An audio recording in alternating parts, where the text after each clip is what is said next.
All right, so I'm just pulling up the box score of the Seahawks Titans. Obviously, we won 30 to 24. Not as big of a blowout as we anticipated, but I don't think the score really indicates or is indicative of how the game went. Um, because we were up by what was it? We were up It's 30 30 to to 10 and 17. 30 to 10 in the third quarter, late in the third quarter at that. And there was a point where we were up 23 to 13. So, or sorry, 23 to 3. You had, I'll give the Titans credit in a minute here, but the punt return touchdown they had, I thought the refs did a very bad job in general in this game, and that there was at least two penalties by the Titans on that return. Mike McDonald even brought it up in an interview. But is what it is. The Titans went for seven fourth downs in this game, and I feel like that's kind of a big reason why this didn't end up breaking out to the blowout that we thought it was going to be, because they converted five of them. So credit to them. I really thought Cam Ward was short on that 4th and 1 sneak. They get the call. Sometimes it happens that way. Ryan, That Sorry, go ahead. oh, I was just gonna say, can we one time get it correctly on what the game is going to be like this season? I feel like every game we predict incorrectly what the other team's going to be like because it's like this Titans team who was 1-9 came into this game with, I mean, they just fired their coach 2 weeks ago and they looked tougher than some of the teams we've played. So it just is. It was by far their best performance as a team, I thought. And I definitely want to give a shout out to Cam Ward because not only was that his best performance as a pro by far, I would say, Mhm. I thought of all the quarterbacks we played this season, that was the best performance we've had against us since Baker Mayfield in week 5 or whenever that was. Because the numbers tell one thing and they're not bad, 28, 42, 256 and rushing touchdown, passing touchdown, but the off script plays he was making, converting a third down while he's about to get sacked, converting another third down when he's getting hit while going to the sideline, throws across his body back to the middle of the field. And just a couple really, really nice throws, lots of good escapes when I thought we were going to sack him for sure. I thought Cam Ward looked like a number 1 overall pick against us, which, considering the fact that we ultimately got the job done, it was kind of nice to see because not only do I have him in fantasy, but I've been a Cam Ward guy for a long time. Like I remember when he was maybe going to come out in the 2023 season, I was interested in him. So Yeah. yeah, Um, Cam Ward's numbers aren't terrible either, but something I heard this morning, obviously that I didn't notice in the game, but I guess the eye test might have told you this was out of the 42 pass attempts that Cam Ward dropped back on, he was pressured on 40 of them, yeah. which is that's pretty absurd. Yeah, and I Um, mean it matches up with what you were seeing too, because I felt like our defensive line was working that Titans front on all these dropbacks, but mhm. you still got 4 sacks, but it felt like you had, 20 opportunities to get them there. So yeah, again, he did a really fantastic job of just evading pressure. So again, credit to the Titans. I didn't give you much of a chance, and let's be real, you didn't have much of a chance, but you definitely made it a lot more respectable than I think really anyone thought it was going to be. But JSN, man, he just continues to.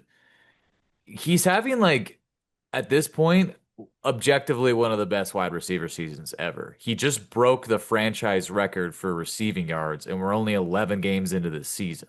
That's crazy. Yeah. Yeah, that's insane. Also, I didn't notice this, but the time of possession, us versus the Titans, they had the Yeah, ball almost we 15 barely had minutes the longer ball. than they did than we did.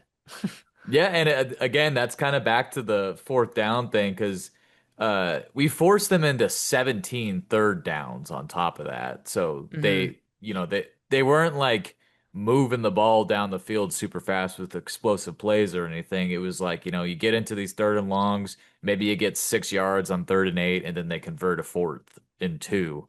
Stuff like that kept happening, but I don't think the defense had like a phenomenal day by any stretch. It was acceptable, but you got to remember we were down to our very bottom of the depth chart at the linebacker room, and at one point, the safety room as well, because Ty Okada got a little banged up as this game went on. So we're basically playing like fourth quarter preseason guys Hmm. against their starters, and to basically have this game wrapped up midway through the fourth quarter, like I mean, I can live with the garbage time points that we gave up. Because really, the only chance to make this thing interesting was an onside kick, which wasn't even close.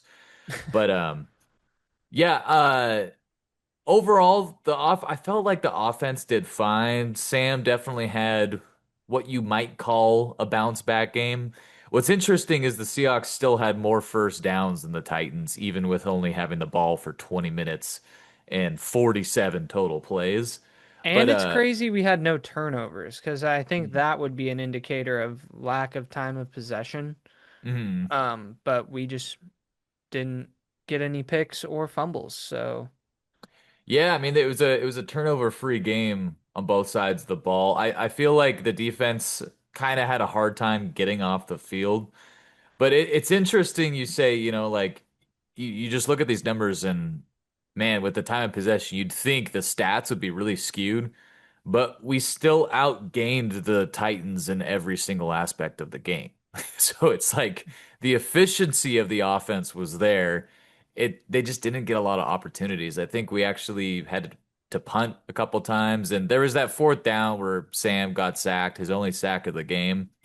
Um, I wanted to do a quick shout out because I feel like this isn't getting enough discussion for whatever reason. Sam Darnold has only been sacked 11 times this season. So he's averaging taking 1 sack a game. That is on pace to be the lowest amount of sacks a Seahawks quarterback has taken ever. So that's a huge testament to I think honestly more than anything, beyond just the addition of Gray Zabel, the coaching of Kubiak, because he has designed this thing to really limit the exposure to quarterbacks in this system with the amount we're running the ball. And the run game seems to be taking off a little bit more too, because kind of staying with the theme of efficiency over big numbers, Kenneth Walker gets 100 yards from scrimmage for the second game in a row, and he gets 71 rushing yards on just 11 carries. So that's almost 7 yards a carry there for Walker. And, like, I want to see us be able to sustain some drives, milk more clock. But at the same time, we did that last week against the Rams and we just turned the ball over 4 times. But yeah, we held the ball for much longer than Stafford and company in that game. So I don't know. I feel like things are going to normalize here soon. it does seem like the run game is sort of balancing itself out. Because yeah, I mean, uh, even Zach Charbonnet, 6 carries, 35 yards. That's almost 6 yards per carry. Yeah, and he had a really good touchdown run too. Both back. It's a real luxury to have two, I would say, starting caliber backs in both those guys. So, yeah, I mean, it's hard to find too much to say about this game because it's a 10 a.m. game against the team that's probably going to be picking number one overall. You just want to get the W and move on, and that's kind of all there is to say about it. Yeah, Um, I would like just from like a, I guess for variety's sake standpoint, I would like to see Shaheed get more involved in the passing game. I agree. These passing numbers, or I guess receiving numbers, kind of look like a Madden game of like there's one clear-cut receiver that the quarterback loved throwing to, and then there's the rest who all Yeah, have like that's one like or two catches. So it's kind of that's like funny. when I'm running four verticals 30 times a game and spamming it to the tight end because it's never covered. But yeah, no, I mean, it is really weird that this offense has effectively been run the ball, throw to JSN or AJ Barner, but mostly JSN like all season, and we're third in the league in scoring. So it's doing everything it needs to be doing. It's making JSN have like a historic all-time season, which on the one hand, I kind of want it to continue just because imagine if he's the first receiver to get to 2,000 yards. That would be so cool. Like just a awesome accomplishment. I think for the Mhm. team too. But I think Shahid's impact, while it hasn't shown up in the passing game too much, I think that is also part of why the running game has been doing a little bit better the last few weeks because teams were loading the box against us the first, I don't know, 9 weeks of the season, like at a crazy high rate. And they've had to stop doing that because they got to respect Shahid's speed. So I think eventually we will get a play from Shahid that we're like, that's why we traded those picks for him, beyond just the nice efficiency he's providing in the return game. Yeah, no kidding. God, I know we're a little early because we want to do another episode, but I'm really excited for the game against the Vikings this week. I want JJ McCarthy to start so bad because I'm worried that Brosmer guy is gonna just be like the type of quarterback that just takes the check down every play really quick, and it's really annoying to play. Like that's a very common backup quarterback strategy, and I I have Colt McCoy PTSD. I don't know what else to say. Yeah. But Oh, go ahead. yeah, looking big picture, playoff picture to be exact. Rams, we got zero help from the Buccaneers, and I mean zero. And with Baker going down, man, all of a sudden it looks like the Panthers could be in play for that division because the Buccaneers are sitting at 6-5, and if the season ended today, we would be having a rematch of our week 5, week 4 game, whatever it was, against the Buccaneers on the road. I gotta say, I'd like that rematch given the way the trajectory of those two teams has shifted since that game. Yeah, I agree Um, with you. I think it almost makes me want us to not win the division if that's the case, because the division winners are shaping up to be Philly, LA, the potential Panthers, and the potential of the Bears. mm. We could beat, like, and I'm talking destroy the Bears and the Panthers. Oh yeah. Like I they agree with could make it you. close too, but we could also destroy them. It could Like be a it, 31 to nothing halftime score, like a few games have been. Because I feel like we're really intentionally holding back some of our banged up players for the last stretch of the season. You know, guys like Torrey Horton, Jerron Reed, Julian Love, um, Jalen Sundell. I think some of these guys would maybe be able to play in a more urgent situation, but we're not risking their health. But yeah, I mean, there's a scenario where the Seahawks win the rest of their games, get to 14-3. The Rams only lose their game against us and get to 14-3, and we still don't win the division, just like last year when we had the same record as them, because they destroyed the Buccaneers and we lost to them. And since we would be tied in division record, tied in head-to-head record, it would come down to common opponents record. mhm. That would be the tiebreaker. So I'm kind of with you. Like, it doesn't look like we're going to get much help from the rest of the league when it comes to the Rams. They look like clearly the best team in the league right now. So I'm sort of okay punting on the pipe dream of needing to win the division to go on a run because I think you get to 12 wins, you probably got the 5 seed unlock. So that's only 4 more games. You could still lose to the Rams than the Niners or Rams and Colts or something and be fine as long as you take care of business in the games that you should be favored in. So it's definitely a good situation to be in, but yeah, obviously you got to take care of business against, you know, the likes of the Falcons and the Vikings and I know the Panthers have a winning record, but it's a mismatch whenever that game happens. Yeah, I'm surprised that the Lions are on the outside looking in. They're a team I feel like will, at the very least, be the 7 seed. I don't foresee the Niners holding on. The only thing about the Niners is their schedule is such a joke that you look at and you're like, okay, unless, for example, we get some help from the Panthers tonight, which I'm begging for, that would be great because I don't want anything to do with this 49ers team in the postseason. I just don't. I know they're banged up.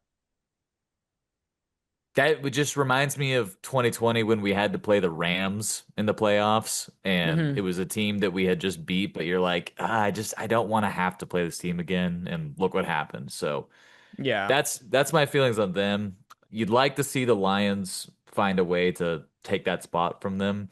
But what's interesting about the NFC North right now, the Bears are leading the division at 8-3, which is something. But the Bears, the Packers, and the Lions all play each other like that's like a combined 6 games of the next 6 that we have to go.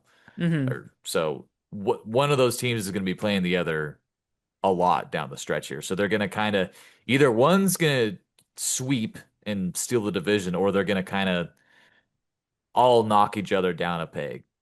That's kind of interesting to see how that'll play out. I would be The shocked if the Buccaneers, Bears held their first place spot. I put the odds of that happening at I think it's much more likely they miss the playoffs altogether, to be honest. But I would agree. yeah, with if Baker is down a significant period of time, I mean, the Bucks got the Cardinals coming up, who aren't necessarily an easy out for anyone. And then they play the Panthers twice. Uh, Honestly, the Buccaneers schedule, now that I'm looking at it, it's so easy. I think unless the Panthers sweep them, they probably still take the division because the Panthers got some hard games coming up.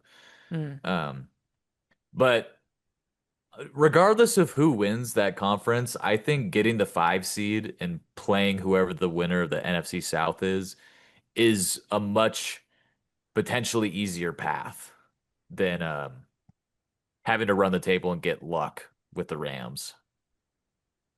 Yeah, no, I couldn't agree with you more on that because honestly, even with the NFC North is not as intimidating as it was last year, at Yeah, least I in my mean, opinion. the Lions just got taken to overtime at home by Jameis Winston and the terrible Giants, and they were lucky that the Giants decided to not kick a field goal for no reason to even get to overtime. So you could make a case the Lions could easily be 6-5 right now. The Lions defense is just something's off with it because they've gotten Hmm. cooked by a lot of quarterbacks that should not cook them, like Yeah. JJ McCarthy on the road. Yeah, that's a very good point. Um, Real quick on the AFC, it's interesting. So, the Chiefs get this big win to kind of get back into things here, get to 6-5. They're the 10th seed right now because the Texans and the Steelers are both higher up in the conference standings. And then like the Jaguars and Chargers are still locked in at 7-4, along with the Bills as the wild card team. So even though the Chiefs have found some life here, the division is virtually out of play given the start the Broncos are off to. And they've kind of already stumbled so much against these AFC opponents that it's it's hard to envision a world where they get back into this thing. I mean, I know it's Mahomes you're talking about there, but I think there's a very real world where the Chiefs are like picking in the top 18 this year, not playing in January. Just gonna look at their schedule coming up. So on Thanksgiving they play Dallas. That's probably a win, although Dallas has been playing a lot better. Um, then they Man, have they play the Texans after that, and with the way that the Chiefs offense has struggled this year, I don't think that's a good matchup for them at all because the Texans defense is giving everyone problems this year. yeah, the only problem with the Texans is Davis Mills, although Davis Mills has looked better than CJ Stroud. So, Yeah, he's undefeated. He's 3-0. So, yeah. We'll see what So we'll happens see. And then there. they play the Chargers, Titans, and Broncos to end the season. So Yeah. I I could feel like see the 10 and Chiefs are 7. I could see 10 and 7.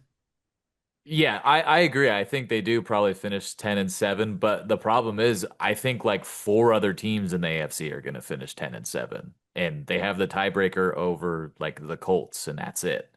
So there's a lot of football left to be played, but I'm definitely rooting to see it just kind of a clean field for January this year, which would not include like I want the Jaguars to make it way more than the Chiefs. Yeah. I just as long as if the Chiefs miss the playoffs entirely, that will just be a win for every football fan because Yeah, no matter what, we won't have to endure Kansas City in the Super Bowl. just give us a break. I mean, it's been 3 years in a row. It's been like what, like five of the last 7 years that they've been there. I need a break. There's been way too much red on my TV in February. I'm sick of it. Agreed. That's really all I had. The meeting's gonna end here in a second. Okay. But yeah, looking forward to the slate of games on Thanksgiving. We got who do we have? We have the Packers and the Lions. We got the Chiefs and the Cowboys.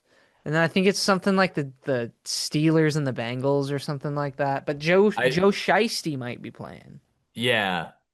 The So Steelers are honestly they're on the fast track to not even get to 9-8 this year with the way they've been playing lately, which is yeah, crazy. they Like, suck. yeah, They they let do. Caleb fucking walk up and down the field all over them. So Yeah, and is Rodgers just like broken? who knows? Oh, the Steelers aren't playing on Thanksgiving. It's Bengals Ravens. So Yeah, that's a that's pretty what I was good saying. slate of Thanksgiving games. I'm Yeah. looking forward to that. Yes. Well, that's like I said, all I got. Hopefully we can give it to 9 this weekend. Oh, Yeah, is it a home game nine. or away? It's a home game, yeah. Oh, perfect. Yeah, gonna Let's be a tall order for whoever is playing quarterback for the Vikings, but yeah, more on that on Wednesday. Yes.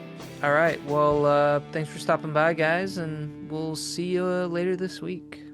Yep. Catch you next time.